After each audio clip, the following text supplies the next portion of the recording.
அனைவருக்கும் வணக்கம். Welcome to பொன்மாரின் சேனல். சமீபமா ரிவ்யூஸ்லாம் போட கொஞ்சம் டிலே ஆயிடுச்சு. கொஞ்சம் பிஸினால. இனி ட்ரை பண்றேன். முடிஞ்ச அளவுக்கு ஒரு சில குறிப்பிட்ட படங்களாவது அட்லீஸ்ட் ட்ரை பண்ணி போட பார்க்குறேன். முடிஞ்ச அளவுக்கு பேக் டு ஃபார்ம்க்கு வர பார்க்குறேன். இந்த வாரம் ஒரு இத கனெக்ட் பண்ணி தசரா ஹாலிடேஸை கனெக்ட் பண்ணி 2 பெரிய படங்கள், எதிர்பார்க்கப்பட்ட படங்கள் ரிலீஸ் ஆகுது. ஒண்ணு வந்து தனுஷ் அவர்கள் நடிப்புல இட்லி கடை. அது நேத்தே ரிலீஸ் ஆயிடுச்சு. இன்னொரு படம் காந்தாரா. அது வந்து விஜயதசமி அன்னைக்கு ரிலீஸ் பண்றாங்க. ஸோ இது 2 படங்களும் தசராவுக்கு மிகப்பெரிய எதிர்பார்ப்புல ரிலீஸ் ஆகுது. இதில் இட்லி கடை படம் பார்த்துட்டேன். ஸோ அந்த படத்தோட ரிவ்யூ தான் பார்க்க போகிறோம். இந்த படத்துக்கு ஏகப்பட்ட எதிர்பார்ப்பு இருந்தது. ஏன்னா இந்த படம் வந்து காந்தாரா கூட போட்டி போடுது. அந்த அளவுக்கு ஒரு ஸ்ட்ராங்கான கதையும் கூட இருக்கும். அது இல்லாமல் இந்த படத்தோட அந்த ஒரு இசை வெளியீட்டு விழாவே ஒரு மிக பிரம்மாண்டமா நடந்தது. அதில் ரொம்ப ஒரு சிறப்பாக இருக்கும் படம்ன்ற மாதிரி சொல்லியிருந்தாங்க. ஸோ அது இல்லாமல் ஏற்கனவே நீயா நானால வந்து திரு கோபிநாத் அவர்கள் சொல்லியிருப்பாங்க, இந்திய உணவை வந்து நம்ம வெளிநாட்டில் இது பண்ணணும், பரவலாக்கணும். எப்படி வந்து வெளிநாட்டு உணவுகள்லாம் பீஸா மாதிரியான, பர்கர் மாதிரியான உணவுகள்லாம் நம்ம ஊரில் வருது, அது மாதிரி நம்மளும் அதை பிராண்ட் பண்ணால் தப்பு இல்லை அப்படின்னு சொல்லக்கூடிய அளவில் ஒரு நல்ல கருத்தை முன் வச்சுருப்பாரு. ஸோ அது மாதிரி இட்லியும் வந்து ஒரு நல்ல சிறந்த உணவுன்னு இன்னைக்கு வெளிநாட்டிலேயும் வந்து நம்மளோட ஹோட்டல் துறையில் இருக்கவங்க நிறைய சரவண பவன் மாதிரியான கடைகள், ஆனந்த பவன் மாதிரியான கடைகள்லேருந்து எல்லா செயின் ஆஃப் ரெஸ்டாரண்ட்ஸும் வெளிநாட்டிலையும் கல்ஃப் நாடுகள், யுஎஸ்ஏ மாதிரியான மேற்கத்திய நாடுகள் எல்லா நாடுகள்லையும் பரவலாக இருக்குது. ஸோ நம்ம தென்னிந்திய உணவுகளும் இன்னைக்கு பரவலாக கிடைக்கக்கூடிய அளவில் இட்லி, சாம்பார் எல்லாமே நம்ம ஊரில் என்ன டேஸ்ட்டில் கிடைக்குமோ அதுவும் கிடைக்குது. ஸோ அந்த மாதிரியான ஒரு உணவு கலாச்சாரம் வந்து உலக அளவில் பரவுறதுக்கு ஒரு நல்ல விஷயமா பார்க்கப்படுது. ஸோ அப்படிப்பட்ட அந்த இட்லியை பற்றியான ஒரு கதையை தான் இந்த படம் இட்லி கடைன்னு வச்சுருக்காங்க. ஸோ இந்த மாதிரி நுணுக்கமான விஷயங்கள்லாம் படத்தில் எப்படி இருந்ததுன்னு இந்த ரிவ்யூவில் தெரிஞ்சுக்கலாம். வாங்க விமர்சனத்துக்குள்ளே போகலாம். படத்தோட ரிவ்யூ ஸ்கிப் பண்ணாமல் ஃபுல்லாக பாருங்கள். நுணுக்கமான விஷயங்கள் நிறைய இருக்குன்னு கேட்டுக்கிறேன். படத்தோட கதை என்னென்னா, தனுஷ் வந்து ஒரு சங்கராபுரம்னு சொல்லி ஒரு கிராமத்தில் இருக்கிறாரு. அந்த கிராமம் வந்து சின்ன ஒரு கிராமம். அந்த கிராமத்தில் வந்து ஒரு காலங்காலமாக வந்து சின்ன ஹோட்டல் மாதிரியான இது நடத்திட்டு வர்றாங்க. ராஜ்கிரண் ராஜ்கிரண் தான் அந்த இட்லி கடை நடத்திட்டு வர, சிவனேசன் இட்லி கடைன்னு சொல்லி அந்த பேரில் நடத்திட்டு வர்றாரு. அவங்க ஒய்ஃப் தான் கீதா கைலாசம். அவரு எப்படின்னா 3 மணிக்கே காலையில் எழுந்து இட்லியை வந்து கையாலே அரைச்சி, அந்த சட்னிலாம் கையால் அரைச்சி பண்ணால் தான் அந்த டேஸ்ட் நல்லாயிருக்கும், கைப்பக்குவம் நல்லா இருக்கும்னு சொல்லி அந்த மாதிரியான ஒரு ட்ரெடிஷ்னலாக பண்ணணும்னு சொல்லி நினைக்கிறவர். ஸோ அதனால் லாபத்தை பற்றி கவலைப்படாமல் எப்படியோ குறைஞ்ச லாபத்தை வச்சு பண்ணணும்னு சொல்லி, அதுவும் ஸ்கூல் பசங்களுக்கெல்லாம் காசு வாங்காமலே இட்லி கொடுக்குற மாதிரியான ஒரு விஷயம். அதை பார்த்து பார்த்து வளர்ற தனுஷ் வந்து ஒரு கல்லூரி போகும்போது கேட்டரிங் ஃபீல்டே தேர்ந்தெடுக்கிறாரு. அது மேலே ஆர்வம் வந்து இட்லி அவிக்கிறத பார்த்துட்டு அது மேலே ஆர்வம் வந்து, ஸோ அந்தளவுக்கு அது மேலே அஃபெக்ஷன் வந்து அதுக்கப்புறம் அவரும் படித்து முடிச்சுட்டு வாய்ப்பு கிடைச்சி பேங்காக் வரைக்கும் போகிற சூழ்நிலை வந்துடுது. அவர் சொல்கிறாரு, நம்ம இட்லி கடையை வந்து இங்கேயே நம்ம ஊர்லேயே செயின் ஆஃப் ரெஸ்டாரண்ட்ஸ் வச்சு டெவலப் பண்ணலான்னு சொன்னோன்னே, ராஜ்கிரண் சொல்லுவார், நான் வந்து இதை கையில் பண்ணி இது பண்ணால் தான் நல்லாயிருக்கும், அது ஃப்ரான்ச்சைஸ் கொடுத்தா சரி வரேன்னு சொன்னோன்னே, சரி நான் போகிறேன்னு சொல்லி அதுக்கப்புறமா தான் சென்னை போய் பேங்காக் போய் செட்டில் ஆகி அங்கே போய் பெரிய லெவலுக்கு வரணும்னு ஒரு முயற்சி எடுத்து வெளிநாட்டில் வேலை செஞ்சுட்டு இருப்பாரு. இந்த சூழ்நிலையில் திடீர்னு வெளிநாட்டில் இருக்கும்போது ராஜ்கிரண் அவர்கள் இறந்துட்டாங்கன்னு நியூஸ் வரவும், அவர் அந்த வெளிநாட்டில் இருக்க அந்த ரெஸ்டாரண்ட் ஓனரான சத்யராஜ் அவங்க பொண்ணை தான் வந்து கல்யாணம் பண்ணிக்கிறதா இருக்கிற சூழ்நிலையில் இந்த மாதிரி நியூஸ் வரவும் சென்னைக்கு வந்து இந்தியா கிளம்பி வந்துடுறாரு அவங்க கிராமத்துக்கு. வர சூழ்நிலையில் அப்போ வந்து ஒரு கட்டத்துக்கு மேலே அந்த கடையை பார்த்தோன்னா அவங்க அப்பாவோட அந்த ஒரு நினைவுகள்லாம் வந்து அவங்க அப்பா சொன்ன அந்த ஒரு ஞாபகங்கள்லாம் வந்து அந்த இட்லி கடையை நம்மளே தொடர்ந்து நடத்தினா என்னன்னு சொல்லி அவருக்கு ஒரு ஐடியா வந்துடுது. அது இல்லாமல் சத்யராஜ் அவர்கள் ஃபேமிலி பற்றியான ஒரு விஷயங்களும் அவருக்கு தெரிய வருது. பணக்காரங்க பற்றியான இவரை வந்து எப்படி டார்கெட் பண்ணாங்கன்ற மாதிரியான விஷயங்கள்லாம் எதிர்பாராத சம்பவங்கள்லாம் நடக்குது தனுஷ் அவர் வாழ்க்கையில். ஒரு கட்டத்தில் அந்த இட்லி கடையை டார்கெட் பண்ணுற அளவுக்கு சூழ்நிலைகள்லாம் வந்துடுது. அதுலேருந்து எப்படி காப்பாற்றி அந்த இட்லி கடையை மீட்டு கொண்டு வந்து எப்படி ரன் பண்ணாரா இல்லையா, இல்லை திரும்ப பழைய அந்த வெளிநாட்டுக்கே போனாரா அப்படிங்கிறதான் பரபரப்பான ஒரு கதைக்களத்தோட ஒரு சென்சிட்டிவான சென்டிமெண்ட்டாக முடிகிற ஃபீல் குட்டான கிளைமேக்ஸில் முடிகிற மிச்ச கதை. இனி படத்தோட ப்ளஸ் மைனஸ் பார்க்கலாம். படத்தோட ப்ளஸ்ன்னு பார்த்தா, தேசிய விருது பெற்ற நடிகர் தனுஷ் அவர்கள் இந்த படம் வந்து 4வது படமாக இயக்கியிருக்கிறாரு. ஏற்கனவே பவர் பாண்டி, நிலவுக்கு என்மேல் என்ன கோபம், அப்புறம் ராயன், இந்த வரிசையில் இது 4வது படம். டைரக்டராக வந்து அவரோட அந்த ஷார்ட்ஸ் ஆங்கிள்ஸ் எல்லாமே நல்லாயிருக்கும். ஒரு சீனில் வந்து ஒரு நித்யா மேனன் வந்து என்டர் ஆவாங்க. அவர் வந்து முன்னாடி அவரோட முதுகு தான் காமிப்பாங்க. உள்ளே என்டர் ஆகி உள்ளே போன அப்புறம் முதுகு தான் காமிப்பாங்க. அந்த ஒரு வித்யாமன்னன் டயலாக்லேயே அந்த எமோஷனை வெளிப்படுத்துவாங்க. தனுஷோட அம்மா கேரக்டர் இறந்துருப்பாங்க.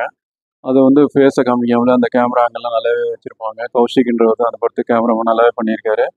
ஸோ அது மாதிரி டைரக்டராகவும் ஜெயிச்சிட்டாருன்னு சொல்லலாம். படத்தில் வந்து ஹீரோவை வந்து எல்லா எமோஷனுக்கும் உண்டான நல்ல ஒரு கதை களத்தை தேர்ந்தெடுத்து எழுதி இருக்கிறாரு தனுஷ் அவர்கள். நல்ல ஒரு நடிப்பும் கொடுத்துருக்காரு.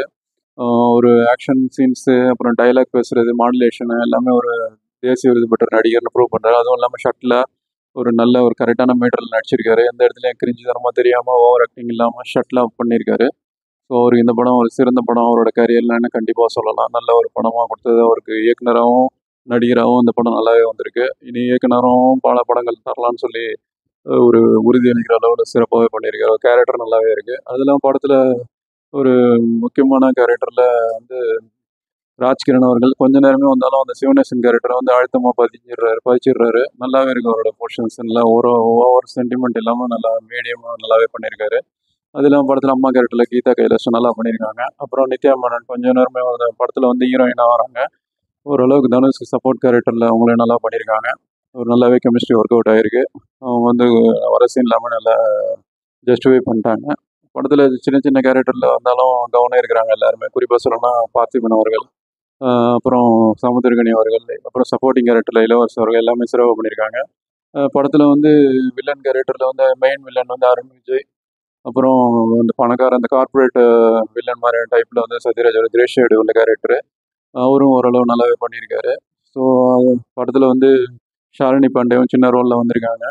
கொடுத்த கேரக்டருக்கு எமோஷனலாக வந்து கடைசியில் கிளைமேக்ஸ் முன்னாடி நல்லாவே இருக்குது. அந்த சீன்ஸ்லாம் நல்லா பண்ணியிருக்காங்க. படத்தில் நடிகர்லாம் அவங்க சின்ன சின்ன கேரக்டர் பண்ணவங்கலேருந்து எல்லாமே நல்லா பண்ணியிருக்காங்க அவங்க ரோல்ஸை. குறிப்பாக ஆர் பார்த்திபன் வந்து கவனம் இருக்கிறாரு. அவர் வர ஆர்டிஸ்ட்லாம் நல்லா இருக்குது படத்தில். படத்தில் மியூசிக் வந்து ஜிவி பிரகாஷ்குமார் நல்லாவே பண்ணியிருக்காரு. அவரும் நேஷனல் அவார்டு இப்போ சமீபத்தில் 2வது அவார்டு வாங்கினார், நேஷனல் அவார்டு. இந்த படத்துக்கும் பல விருதுகள் கண்டிப்பாக கிடைக்கும். அந்தளவு பிஜிஎம்மில் பின்னி பெடல் எடுக்கிறாரு. அது இல்லாமல் ஏஞ்சாமி அந்த பாட்டும் நல்லாவே இருக்குது. அவருக்கு நம்ம பாராட்டுகளை தெரிவிச்சுக்கலாம். படத்தில் கேமராமேன் ஒர்க்கும் நல்லா இருக்குது. எடிட்டிங் டெக்னிக்கலாகவே சவுண்டாகவே இருக்குது. செட்டிங்ஸ் கூட நல்லாவே பண்ணியிருக்காங்க. படம் மைனஸே இல்லைன்னா சில விஷயங்கள் உடன்பாடு இல்லை.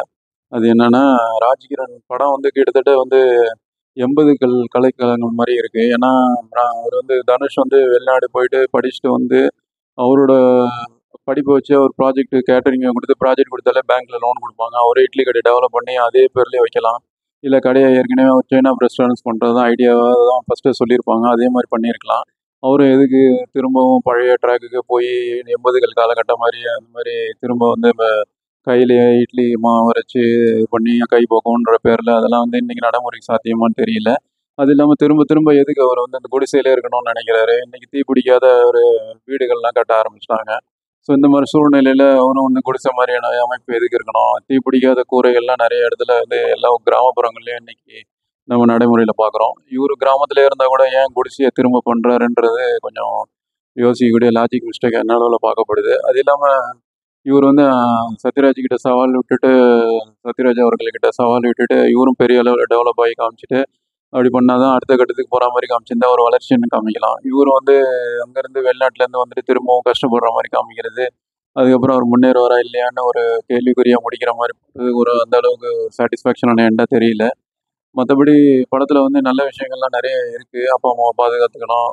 அது இல்லாமல் வெளிநாட்டில் இருந்தவங்களுக்கு தான் அதோட அந்த ஒரு இது தெரியும். அந்த குடும்பத்தோட அருமை, நம்ம சொந்த ஊரோட அருமை, அந்த சாப்பாட்டோட அருமை. எப்போவுமே நீங்கள் கேட்டு பாருங்கள், வெளிநாட்டிலேருந்து வரவங்க லீவுக்கு வரவங்களை கேட்டு பாருங்கள், இப்போ வீட்டில் வந்து சாப்பிட்டா தான் நிம்மதியாக இருக்குன்னு சொல்லுவாங்க.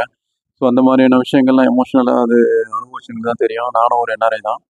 ஸோ வெளிநாட்டில் இருந்துட்டு தான் இப்போ இந்தியாவில் செட்டில் ஆகியிருக்கேன். ஸோ அது மாதிரியான ஃபீல் குட் விஷயங்கள்லாம் படத்தில் வந்து நல்லாவே கடத்தியிருக்காரு. ஸோ அதை வந்து இன்னும் கொஞ்சம் நல்லா சொல்லியிருக்கலாம். ஏன்னா வந்து இந்தியாவில் செட்டில் ஆனாலும் அதுக்கேற்ற மாதிரி பணத்தை சம்பாரிச்சா தான் மதிப்பு இருக்கும். அது இல்லாமல் இளவரசன் இவரோட கூட வந்து வேலை செய்கிறார் கடையிலன்ற மாதிரி தான் காண்பிக்கப்படுது. அவருக்கும் நிரந்தர வருமானம் இல்லை. இவருக்கு எப்படி சம்பளம் கொடுப்பாங்க, இளவரசி ஃபேமிலி எப்படி ரன் பண்ணுவார் அப்படிங்கிறத ஒரு 2 பசங்களை படிக்கிற மாதிரி காமிப்பாங்க. சின்ன சின்ன லாஜிக் மிஸ்டேக்லாம் இருக்குது. அதை தவிர்த்துட்டு பார்த்தா இந்த படம் ஒரு நல்ல ஒரு படம் தான். நல்ல ஒரு கதைக்களம், ஃபீல் குட்டான படம், ஃபேமிலிகள் கொண்டாடக்கூடிய ஒரு படம் தான்.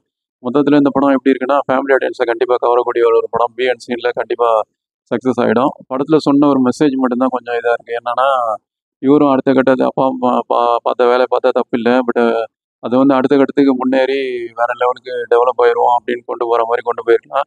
இல்லைனா இவர் வெளிநாட்டில் போய் செட்டில் ஆகிட்டு அவங்க ஃபேமிலி அங்கே ஷிஃப்ட் பண்ணுற மாதிரி அப்பா அம்மாவையும் அங்கே நல்லா பார்த்துக்கிற மாதிரி கூட கதைக்களத்தை கொண்டு போயிருந்தாலும் கொஞ்சம் இன்னும் கொஞ்சம் நல்ல முற்போக்குத்தனமாக இருந்திருக்கும். இப்போ வந்து இவர் இங்கே ஒரு தமிழ்நாட்டில் வந்து செட்டில் ஆகுறாரு. அவரும் டெவலப் ஆகலை. அது இல்லாமல் சத்யராஜையும் பீட் பண்ணி மேலே வந்த மாதிரி காமிக்கல. இப்படி சின்ன சின்ன லாஜிக் மிஸ்டேக் இருந்தாலும் படம் வந்து எந்த அளவுலையும் ஃபர்ஸ்ட் ஹாஃப் வந்து ஜெட் வேகத்தில் போகுது. செகண்ட் ஹாஃப் ஓரளவு கொஞ்சம் அங்கங்கே கொஞ்சம் 10 நிமிஷம் ட்ரிம் பண்ணிக்கலான்ற அளவு கொஞ்சம் லேகிங் இருந்தாலும் ஓரளவு படத்தை நல்லாவே முடிச்சிடுறாங்க. ஓவராலாக இந்த படம் கண்டிப்பாக தேட்டரில் ஒன் டைம் வாட்ச் போல் தான். இது பிஎன்சியை கண்டிப்பாக நல்லாவே கவரக்கூடிய படம் தான். இதில் ஓடிடியில் வரும்போது கண்டிப்பாக ஏன்டா தேட்டரில் மிஸ் பண்ணிட்டோன்னு சொல்லக்கூடிய படம். ஸோ இந்த படம் இப்போ தேட்டர்களில் ரிலீஸ் ஆகி நல்ல ஒரு பாசிட்டிவ் ரிவ்யூஸ் மிக்ஸ்டு ரிவ்யூஸ்லாம் பெற்றுட்டு வருது. நம்மளை பொறுத்த வரைக்கும் ஒன் டைம் தேட்டர் வாட்சபிள் தான்.